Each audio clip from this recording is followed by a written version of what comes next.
O Câmara Notícias está começando agora. Sessões especiais marcam a manhã de trabalho na segunda-feira no Legislativo Bagiense.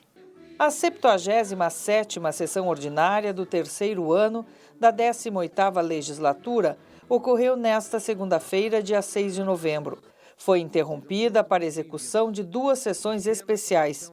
A primeira por proposição do vereador Ramão Bogado, para receber o coordenador da Defesa Civil, Everton Calpe.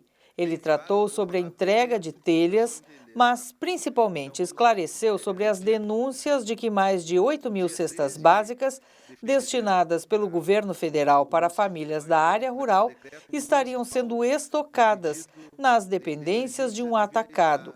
Calpe negou as acusações e explicou que são 3.600 famílias cadastradas no interior de Bagé e esses donativos vão ser entregues em 3 momentos ao longo de 180 dias, conforme determina o governo federal. Os vereadores de situação e oposição travaram debates fortes sobre o tema. Segundo o coordenador Calpe, a Prefeitura já entrou com uma ação por denunciação caluniosa contra os denunciantes que produziram matéria falsa e difundiram nacionalmente. Sobre a tempestade de granizo, adiantou que o FGTS vai ser liberado para os atingidos. Pessoas que foram cadastradas, tiveram as suas residências atingidas pela chuva de granizo, foram 15 mil, graças a Deus, aquele aplicativo que a gente disponibilizou para inscrição, senão nós teríamos que digitar manualmente os 15 mil endereços. Então está aqui mais um trabalho da Defesa Civil inédito. Quem tem direito já pode entrar em contato com o banco nos próximos dias para a liberação. Isso vai ajudar muito, vereadora, também para o pessoal pagar, o pessoal para colocar as telhas em cima de casa, né? Que te deu a telha, mas muitas pessoas não conseguiram comprar os móveis que foi atingido pela chuva. Então é mais uma conquista da nossa gestão frente à Defesa Civil, frente à Prefeitura Municipal. Logo após, foi aberta a segunda sessão especial do dia. Esta a pedido do vereador Nego Zeca, para destacar o trabalho dos agentes de fiscalização do trânsito. A servidora Márcia Peralta representou os colegas. Porque são 20 anos, e nesses 20 anos a gente passou por muita coisa.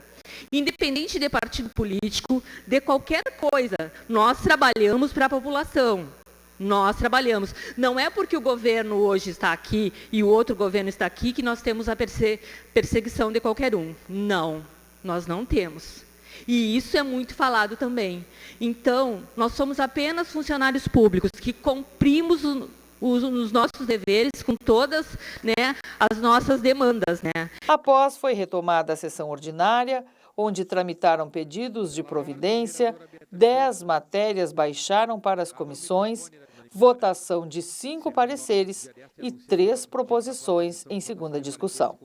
Setor de Oncologia da Santa Casa recebe homenagens na Câmara de Vereadores. Os 52 profissionais que trabalham no Centro Integrado de Oncologia e Mama, o CIOM, e da Unidade de Assistência em Alta Complexidade em Oncologia, UNACOM, e da Radioterapia, foram homenageados pela Câmara de Vereadores durante uma sessão solene. A proposição foi do vereador Kleber Zuliani Carvalho. Quero que vocês saibam que esse simples certificado que vocês vão receber, que aparentemente é uma folha de papel, por trás dele, ele traz um significado imenso para mim e para a minha equipe.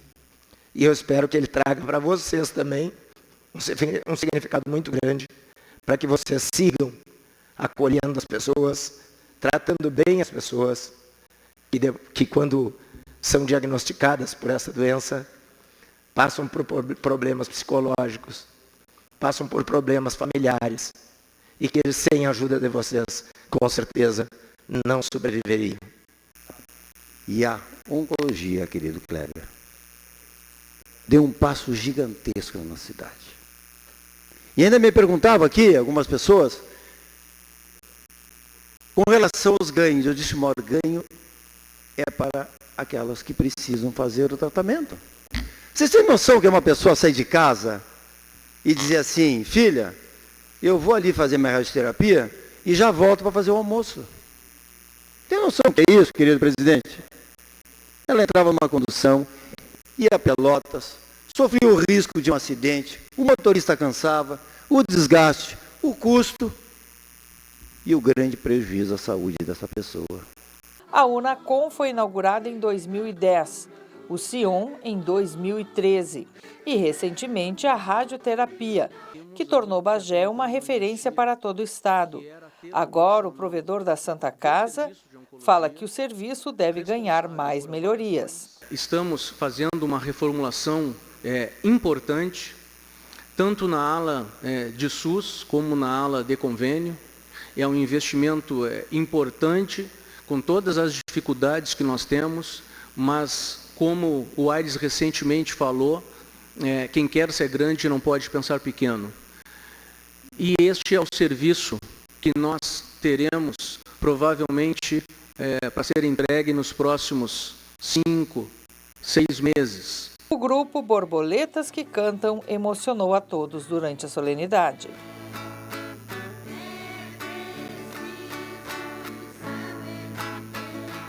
Clubes de Rotary são homenageados em sessão solene. Foi realizada na noite de 6 de novembro uma sessão solene para homenagear e reconhecer o trabalho desenvolvido pelos clubes de Rotary, Rotaract, Interact e Casa da Amizade do Distrito 4780. A proposição foi do presidente do Legislativo, Rodrigo Ferraz. A sessão foi animada pelo músico Evandro Paz. Foram entregues placas e certificados aos homenageados. O Movimento dos Trabalhadores Sem Terra, o MST, segue acampado às margens da BR-293 em Olha Negra. Produtores rurais seguem em vigília e realizam solenidade no trevo de entrada da cidade. Uma solenidade informal foi realizada pelos produtores rurais no trevo da entrada de Olha Negra na manhã de domingo, 4 de novembro. A vigília, nome dado ao acampamento dos ruralistas organizados no local, passa a se chamar Vigília Dr. Luiz Olavo Almeida de Salles. O movimento organizado por produtores foi organizado assim que integrantes do MST montaram um acampamento às margens da BR-293. A solenidade contou com a presença do presidente do Legislativo bagiense, Rodrigo Ferraz, produtores rurais, amigos e familiares do homenageado. E hoje me sinto muito honrado em poder estar aqui neste dia tão importante. Fui convidado pelos produtores a acompanhar aqui a inauguração oficial deste ponto de controle dos produtores rurais, que será nominado como Dr. Luiz Olavo de Almeida Salles, que foi um grande homem, um produtor rural ativista e protetor da classe do campo e também um cara que muito defendeu o direito à propriedade privada. Então eu, como vereador, posicionado como sou, um vereador de direita, nem é só defender a classe dos produtores rurais, mas defender a classe de quem trabalha. A pessoa que trabalha, provê o sustento da sua família, com o suor do seu trabalho, sempre vai ter o meu respeito e o meu apoio, independentemente de ser produtor rural ou não. Luiz Olavo Almeida de Salles faleceu há 7 anos. Ele foi um produtor rural e líder dos produtores rurais de Bagé e região, defendendo os interesses da classe. Integrou a diretoria da Rural, foi um dos organizadores da Semana Crioula. Foi dele a ideia do Maio Verde, movimento criado para contrapor o Abril Vermelho idealizado pelos integrantes do MST. Em nome da família, eu queria agradecer muito, em nome das minhas irmãs e da minha mãe, pela homenagem hoje. Com certeza ele está no céu, sorrindo aí, e feliz pela lembrança, pela homenagem. Com certeza ele está muito satisfeito. O que nos inspira até hoje, e espero que sirva de inspiração para outras pessoas, essa questão da generosidade, dele poder ajudar os outros, e era muito que se refletia no trabalho dele lá na Rural, Ele ajudava os outros realmente. Uma grande emoção, viu? Nós estávamos aqui outro dia, em vigília, acompanhando há vários dias esse movimento todo, e aí teve a data do aniversário dele. E aí nós, algumas pessoas que estavam aqui, pensamos, poxa, a gente devia fazer uma homenagem para ele, que foi um guerreiro, foi um iniciante aí de todo um movimento de mobilização do produtor rural, Participou em vários momentos e tal. Então, a gente, então vamos fazer um movimento, juntar a família, juntar os amigos e vamos fazer acontecer. Então, tiramos essa ideia de criar esse grupo de vigília que vai levar o nome dele. Onde quer que a gente esteja, ele será sempre lembrado. Nos deixou esse legado de resistência, de batalha, de auxílio para o produtor rural, né, que fica sendo ameaçado. E ele nos deixou essa semente que é de grande valia para todos, porque o produtor era assim desorganizado, cada um por si, e ele conseguiu, na época que ele era presidente dos ruralistas aqui em Bagé, participava do movimento da UDR também, na época da UDR, e deixou esse legado para todos nós. Sublinha, né, incentiva a nós todos a trabalharmos por uma causa, né? Foi o motivo da criação desse grupo, o Grupo Vigília, que tem o objetivo, né, de manter a lei que é a propriedade que diz na Constituição a nossa propriedade é uma propriedade privada. E sem haver a propriedade privada, a economia fica bagunçada, porque ninguém vai ter incentivo em desenvolver a sua propriedade, em melhorar a sua propriedade, em colocar inclusive adubo ou semente na sua propriedade, porque não há uma segurança jurídica que amanhã me garanta que eu vou permanecer nessa terra. Eu vejo assim, o Olavo, ele há mais de 30 anos, quando ainda existia a UDR, que se chamava União Democrática Ruralista, ele foi das primeiras pessoas a entender o perigo para a produção agrícola para o estado do Rio Grande do Sul, da região de Bagé. Então ele começou a ir às primeiras invasões de terras que tiveram no Rio Grande do Sul há mais de 30 anos atrás. E ele, a pessoa que ele chamava para acompanhar era um menino aí de 20 e poucos anos. Então eu comecei aí com ele quando essa realidade que tem hoje aqui, essa esculhambação do campo, ainda não estava aqui na região de Bagé. Então, depois de 30 anos dessa batalha, ainda temos essa realidade, ainda existe isso aqui. É incrível que ainda temos falando sobre invasão de terra, esculhambação no campo, desorganização. E a memória dele, mesmo depois de vivo, mesmo depois de morto, ainda reúne os produtores para essa guerra que ele fez durante 30 anos. A ideia é que nasceu no próprio grupo, sem um autor, mas em consenso, de nominar essa vigília do nome do Olavo Salles, que pautou a sua vida pelo direito da propriedade. Dentro do sistema sindical, pautou pelo direito da propriedade. Há anos conheci o Dr. Olavo já fazendo essa defesa em outras regiões do estado, não aqui na região de Bagé, principalmente na Serra. E depois aqui, quando o MST veio para a região, trouxe toda essa desarmonia, já antes disso, inclusive, nas questões das vistorias zero, a ação contra o INCRA. Portanto, uma atividade bastante intensa do Olavo. O Museu da Gravura Brasileira recebe exposição Entre a Terra e o Papel. O Museu da Gravura Brasileira está com a exposição Entre a Terra e o Papel. São 40 obras da artista plástica Consuelo Cuerda. A produção da artista é bem diversificada. Quem for visitar a exposição vai encontrar entalhes, cerâmicas e gravuras, muitas delas premiadas. Algumas peças estão à venda. Consuelo tem origem espanhola e foi professora no curso de artes da Urcamp e do Senarte. A exposição é gratuita e fica à disposição da comunidade de terça a sexta, das 3 da tarde às 7 da noite. O museu se localiza na rua Coronel Azambuja, número 18, em frente ao Corujão. Para muitas crianças, o Papai Noel não chega se não for através da ajuda da comunidade. Os pedidos das cartinhas agora vêm em postagens no Facebook. Veja como ajudar alguns alunos da Escola Municipal Creuza Brito Georges. Pelo 13º ano consecutivo, a diretora Iraci dá uma mãozinha para o Papai Noel. Ela é responsável por organizar uma festa de Natal para os alunos da Escola Municipal Creuza Brito Georges, que se localiza no Ivo Ferronato. Além disso, ela ajuda os alunos a fazerem pedidos ao Papai Noel através de fotos postadas nas redes sociais da escola.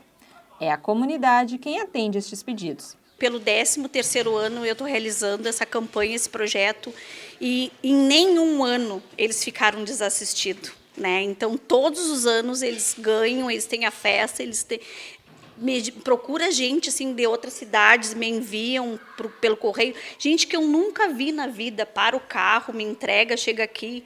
Então, fora os que já têm todos os anos que eles me procuram para adotar. Então, assim, eu só tenho a agradecer, né, por toda a ajuda. E que Deus siga abençoando as pessoas para poder seguir abençoando eles também com a ajuda. Até o momento, cerca de 150 fotos já foram registradas pela diretora. Entre os presentes mais pedidos está o kit para fazer pulseiras, chuteiras e material escolar. Foi o caso da Manuela e da Lohane, do 6º ano, que pediram material escolar. Por se eu pedir material escolar, eu consigo ajudar eles. Porque daí é algo que eu vou usar, que daí eles não precisam estar comprando. Para a maioria destes alunos, o Papai Noel não chega de outra forma, e este será o único presente de Natal. Para muitos aqui, o presente da cartinha é o único que eles vão ter, né? E às vezes, assim, são pedidos que para gente, para nós, no nosso dia a dia, é banal, mas para eles tem uma importância, um significado tremendo, né? Então é isso que me motiva a cada ano, né, seguir fazendo, enquanto eu estiver aqui, né? A festa com a entrega dos presentes vai acontecer na tarde de 22 de dezembro na escola. E também acontece com doações da comunidade. Quem quiser atender aos pedidos ou ajudar com a festa, pode entrar em contato pelo fone 9999-14568. Doações por Pix também são aceitas. A campanha do Outubro Rosa tem como objetivo divulgar informações sobre o câncer de mama e fortalecer as recomendações do Ministério da Saúde para a prevenção, diagnóstico precoce e rastreamento da doença. Mas a preocupação deve durar o ano inteiro. Segundo dados do Instituto Nacional de Câncer, o INCA, o câncer de mama é a primeira causa de morte por câncer em mulheres no Brasil. As regiões Sudeste e Sul têm as maiores taxas, 12 óbitos por 100 mil mulheres. Ainda segundo dados do próprio INCA, estima-se que entre 2023 e 2025 sejam diagnosticados 66 novos casos a cada 100 mil mulheres.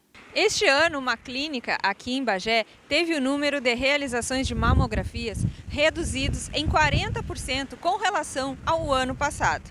A boa notícia é de que a agenda de novembro e dezembro já está lotada, possivelmente um resultado da campanha do Outubro Rosa. Tem até estudos científicos já mostrando que a taxa de exames de mamografia, elas são significativamente maiores no mês de outubro. Então, não há dúvida de que o mês de outubro rosa é realmente um mês importante e fundamental para despertar a atenção na mulher. Porque por mais que a gente fale disso o ano inteiro, quando ela está passando pelas ruas, vendo tudo rosa, campanhas, ela fica com aquilo na cabeça e entende que não tem como a gente prevenir câncer sem falar também da detecção precoce, porque passa pela questão da prevenção secundária, ou seja, você diagnosticar o mais precocemente possível o câncer. Hoje em dia o INCA ele não recomenda tanto a utilização do termo autoexame, a gente tem falado mais em autoconhecimento, né? Porque o exame é uma questão mais leiga, é a própria mulher se examinando, então se tem preferido autoconhecimento, para que ela saiba do seu corpo, entenda o que é normal e o que não é, e qualquer alteraçãozinha já detecte precocemente, seja sentindo ou olhando no espelho. Às vezes uma simetria, um mamilozinho mais repuxado já é algum sinal de alerta que ela tem que investigar. Pacientes que dependem do Sistema Único de Saúde, o SUS, podem iniciar a avaliação através de um posto de saúde. Pacientes conveniados e particulares podem procurar direto um mastologista. Embora nós vemos cada vez mulheres mais jovens, infelizmente, a idade ainda é o principal fator de risco. Então, mulheres acima de 50 anos realmente entram numa faixa etária em que o risco já começa a ficar mais exponencial em termos de aumento.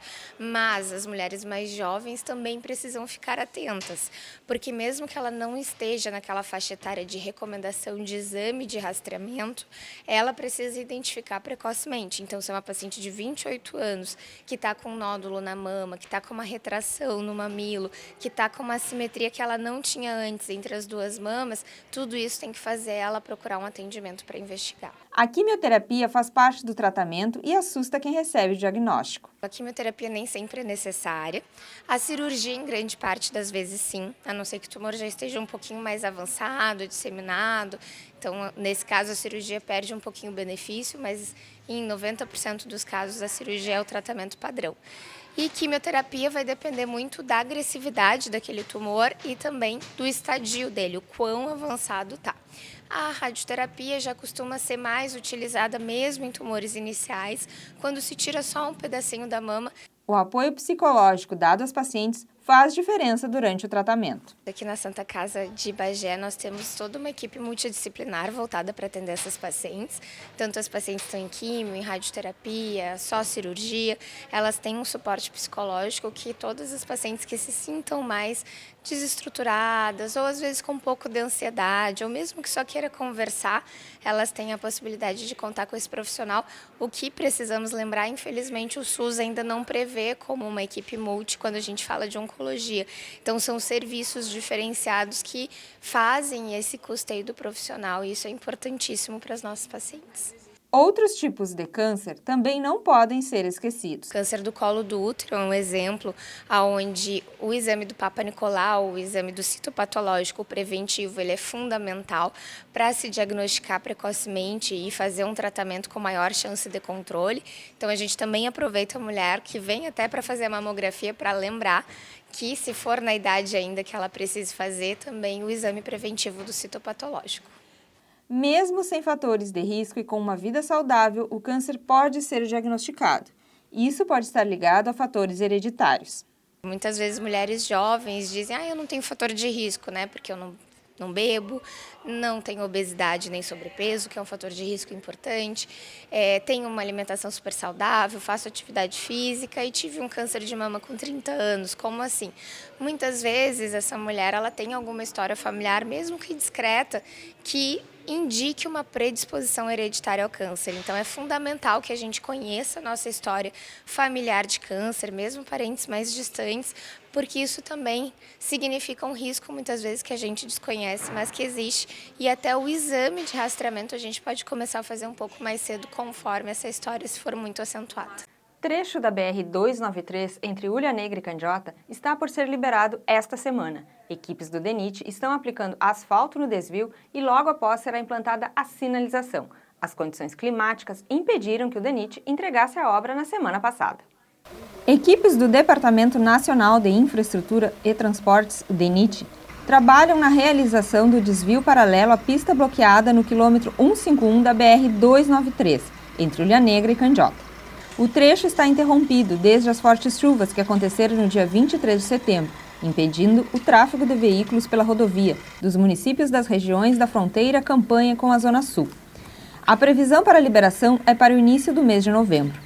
A BR é um local onde circulam transportes de cargas, trabalhadores da região e pacientes que são atendidos em outras cidades da região.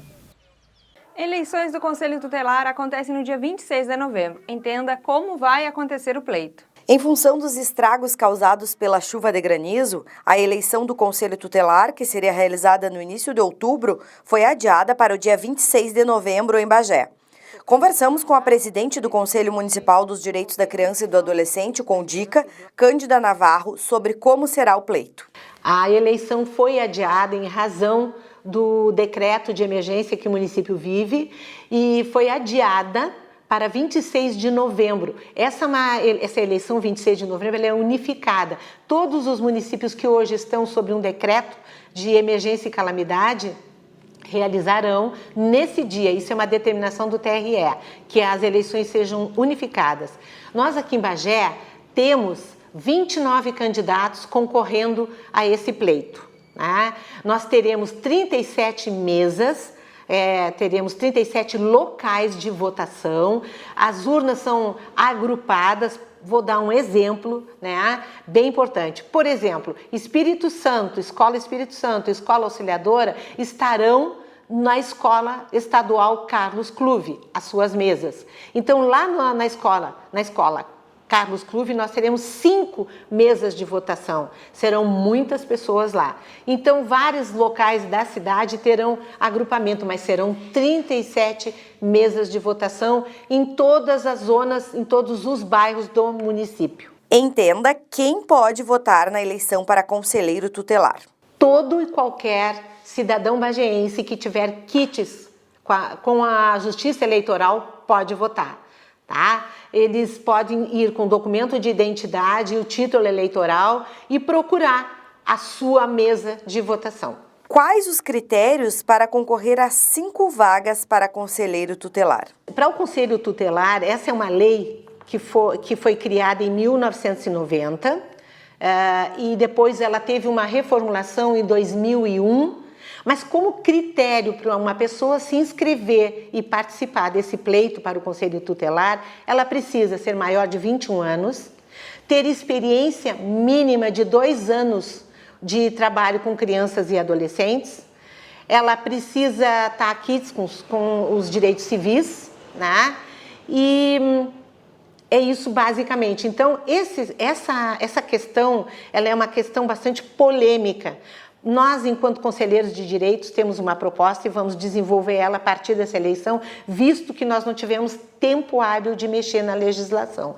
A nossa proposta é de colocar como pré-requisito para as próximas eleições também um curso anterior, né, de capacitação, avaliação escrita e avaliação psicológica para esse cargo. Nós não temos uma determinação na lei municipal, então não podíamos exigir.